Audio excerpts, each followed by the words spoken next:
Hello guys, ito yung tinatawag nila na chapati.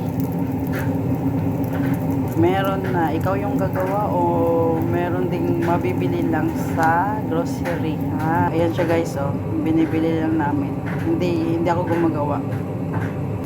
Breakfast yan ng amo kong lalaki.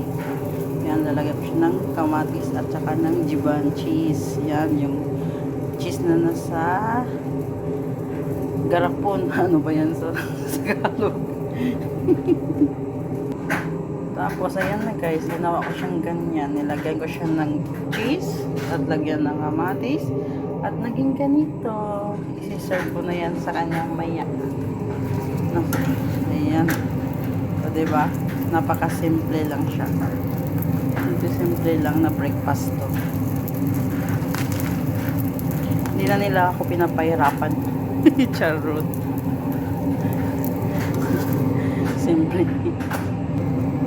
Sabi kasi ng amo ko guys, simplihan lang daw. Kasi baka iyak daw ako, uuwi ako ng Pilipinas sa dami kong trabaho. Ayan guys ha, ito yung chapati sa Middle East. Ayan, ang sarap niyan.